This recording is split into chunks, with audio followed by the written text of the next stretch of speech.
Salut les amis, salut à tous, bienvenue dans cette nouvelle vidéo.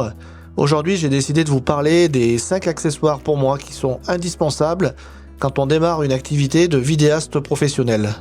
Donc ça n'engage que moi, c'est du matériel que j'aurais aimé avoir quand j'ai démarré la vidéo, puisque moi quand j'ai commencé la vidéo, j'avais uniquement un boîtier et je me suis formé avec ce boîtier un petit peu en sortant et en essayant de chercher sur YouTube et de tester des réglages, mais j'avais pas encore tout le matériel nécessaire pour équiper mon boîtier que j'ai pu acheter au fur et à mesure de mes prestations professionnelles. Donc pour moi, le premier accessoire, et c'est ce qui va être quelque chose de très important pour moi, ça va être de l'équiper d'une cage. Donc d'une cage, donc moi c'est une cage pour un Canon R5, mais il en existe pour tous les boîtiers, que ce soit la marque Sony, Panasonic, enfin toutes les marques. À vous de chercher un petit peu en ligne ou sur Amazon les cages qui correspondent à votre boîtier. Donc cette cage, vous pouvez la trouver uniquement sans les poignées. Donc ça va protéger votre boîtier déjà quand vous allez le prendre sur vos prestations. Ça va éviter un petit peu tous les chocs de votre boîtier quand vous allez le manipuler régulièrement, le sortir, le ranger, le poser. Ouais, la cage pour moi elle est indispensable, et on peut venir y mettre une poignée sur le dessus pour pouvoir transporter son boîtier sur une prestation tranquillement. On peut lui mettre une poignée de chaque côté si vous voulez. Moi j'en ai mis qu'une de mon côté droit de la cage. Vous pouvez la mettre sur le côté gauche également. Donc c'est très simple, ça coûte pas très cher. On est sur une cinquantaine d'euros pour la cage. Donc je vous conseille d'investir dans cette cage pour mettre en sécurité votre boîtier. C'est super important pour moi. Et c'est ce que j'ai pas fait au début quand j'ai démarré la vidéo, et j'aurais aimé investir sur cette cage en premier avant de flinguer mon premier Canon qui a eu des chocs sur tous les côtés et que je pouvais pas revendre après d'occasion, puisque il avait pas mal de marques sur le grip, enfin sur la batterie. Voilà, il y avait plein de griffures, voilà, donc impossible à vendre après d'occasion. Donc voilà, la cage pour moi elle est indispensable, et c'est le premier accessoire que je vous conseille. Le deuxième accessoire pour moi qui est indispensable quand on est vidéaste débutant en professionnel, c'est un moniteur externe. Le moniteur externe, ça fait que seulement 4 ans que je l'ai, je crois. C'est un Shinobi, donc il me permet d'avoir un retour vidéo beaucoup plus confortable sur mon réflexe, et on peut lui ajouter des réglages. On a des options qui nous permettent de voir si on a le focus qui est correct, on a l'histogramme, on a plein d'outils qui permettent de faire des belles choses et d'être sûr de ce qu'on fait, d'être net. Voilà, il y a pas mal d'options, donc il y a différents modèles de moniteurs externes, mais il y en a à tous les prix également. Shinobi, bon, c'est une valeur sûre en général, donc il en existe un aussi qui permet aussi d'enregistrer une copie sur son Atomos. On y met une carte SD, voilà, donc c'est aussi un peu plus cher. Celui-ci, je sais plus le prix, mais vous allez pouvoir en trouver d'occasion, certainement. Moi j'achète pas mal de matériel d'occasion, donc voilà, je vous conseille d'avoir ce moniteur externe sur vos prestations.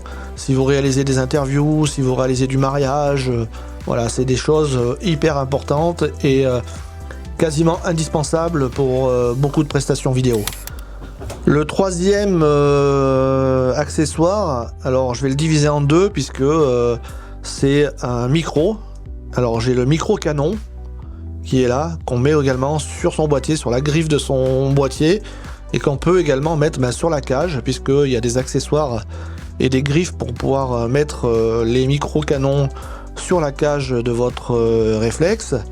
Donc le micro Canon, moi celui-ci, c'est un micro Rode, donc il est équipé de sa bonnette anti-vent, parce que je l'ai utilisé récemment en extérieur et ça camoufle bien le vent, et c'est super important d'avoir ce genre de bonnette sur son micro Canon. Donc celui-ci il va vous servir pour des des vlogs, pour des petites vidéos corporate, des after movies, des séminaires, si vous avez des petites interviews rapides à faire sur des invités, sur des personnes qui interviennent rapidement, ça vous évite d'équiper la personne de micro-cravate. Donc voilà, le micro-canon, super utile, et vous allez avoir un son beaucoup plus propre que le son de votre boîtier qui va être pas très net et pas très bon. En général, il vaut mieux équiper son boîtier d'un micro-canon. Et cet accessoire, donc le troisième, je l'ai divisé en deux, puisque quand on parle de son, j'ai également des micro-cravates. Donc des micro-cravates également de la marque Rode, qui me permettent de faire des interviews sympas et d'équiper la personne qui va parler avec un micro-cravate qu'on va venir pincer sur son vêtement, sur sa chemise, voilà, etc. Et ce micro-cravate, pour moi, c'est quelque chose qui va être indispensable pour réaliser de belles interviews bien ficelées et qui vont donner une qualité à votre prestation vidéo super importante. L'image, c'est une chose, mais le son, c'est également une autre chose. Et c'est quelque chose de très important dans le métier de vidéaste, d'avoir de bonnes sorties audio sur vos prestations vidéo, si bien sûr vous gardez le son sur vos prestations vidéo. Mais je vous conseille d'investir dans des petits packs de micros. Alors celles-ci, c'est des micros Rode. Celles que j'utilise actuellement, c'est des micros Neuer. On les trouve pas très chers. Je vous mets en lien ici la vidéo que j'ai réalisée sur ces micros. Pour démarrer, c'est super utile, c'est pas cher, et vous allez faire des choses bien avec ce genre de micro. Donc voilà, le conseil, le son, donc micro-cravate et micro-canon. Donc quand on fait une prestation audio, on a toujours un petit casque qui traîne aussi dans son sac.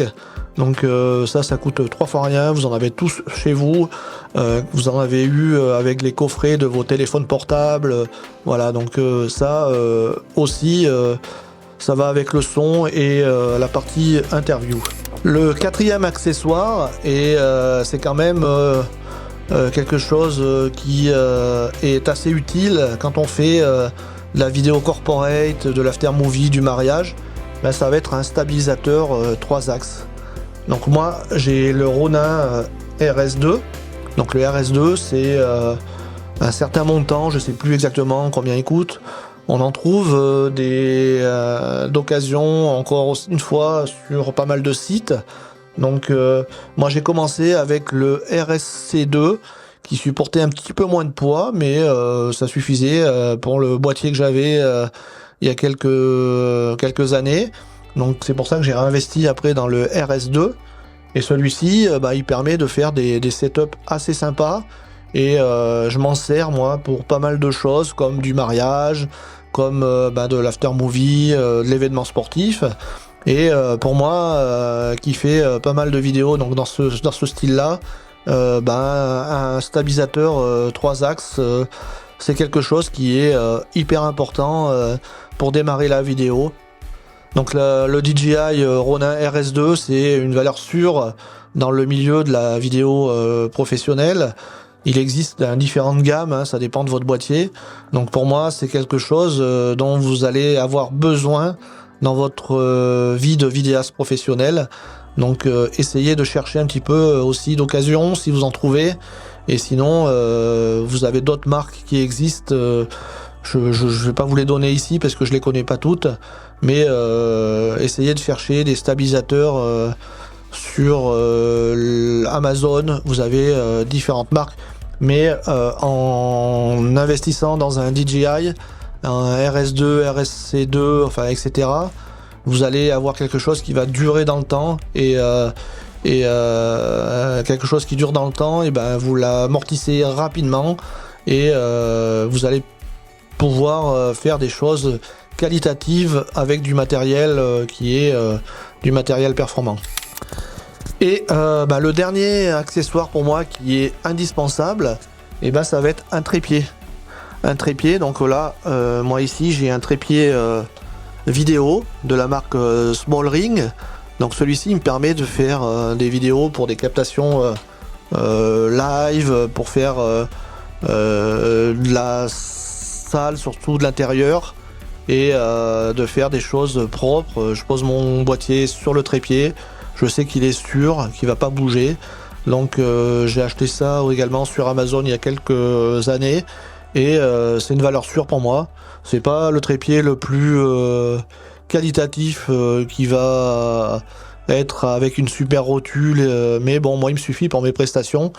J'ai également des petits trépieds de la marque Benro, donc j'ai celui-ci qui me permet de partir sur des petites prestas, sur de la rando, sur de la présentation très simple, de faire un complément d'un autre boîtier ou d'un autre trépied.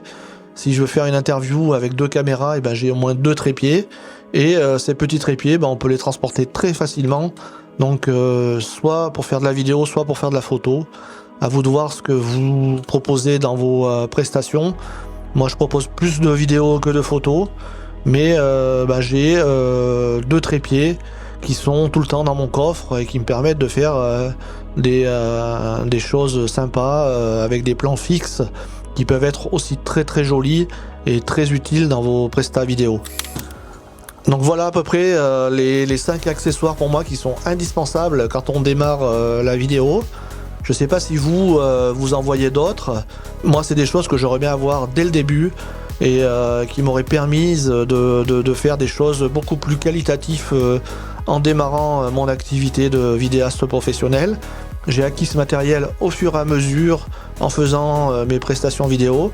Je vous conseille de faire la même chose, parce que vous n'allez pas investir des milliers d'euros dans du matériel dont vous n'êtes pas sûr de pouvoir utiliser par la suite. Donc le conseil que je vous donne, c'est d'investir au fur et à mesure dans du matériel qui va vraiment vous être utile. Ne soyez pas trop influencés par tous les youtubeurs et toutes les choses qu'on voit en ligne sur les réseaux sociaux avec le dernier matériel, dernier cri qui va être le plus performant. Conservez votre matériel longtemps. Moi j'ai du matériel que j'ai depuis très longtemps et que j'utilise très souvent. Au début j'ai été un petit peu manipulé par ce genre de vidéos qui nous disait de réinvestir à fur et à mesure dans du matériel. J'ai abandonné tous ces vidéos YouTube qui nous donnent des pulsions et qui nous donnent envie de racheter du matériel régulièrement, et je continue avec tout le matériel que j'ai très simplement. Donc j'ai réinvesti dans d'autres boîtiers parce que je fais du multicam également sur des captations concerts, live, forum, etc. Mais si vous êtes un vidéaste débutant, commencez par investir au fur et à mesure dans du matériel. Mais pour moi, les 5 choses que je viens de vous présenter, ce sont des choses qui vont vous être indispensables si vous souhaitez progresser et continuer dans la vidéo et en faire votre métier. Voilà, j'espère que cette vidéo vous a plu. N'oubliez pas de vous abonner à la chaîne, n'oubliez pas de partager la vidéo, et puis surtout, laissez-moi des commentaires dans la vidéo. Et je vous mets également dans la description un lien pour rejoindre la petite formation que j'ai réalisée pour devenir vidéaste de mariage. Vous pouvez y souscrire en cliquant sur le bouton rejoindre de ma vidéo, et vous allez avoir 13 vidéos où je vous parle de tout ce que vous devez faire pour devenir un vidéaste de mariage confirmé.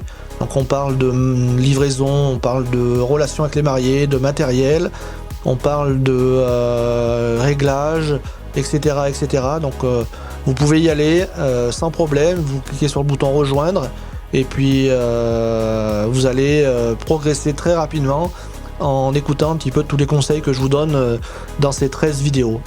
Voilà, je vous dis à très bientôt, et puis sur ce, sortez, faites des vidéos, faites des photos, faites-vous plaisir, et je vous dis à bientôt dans une nouvelle vidéo. Allez, à plus les amis.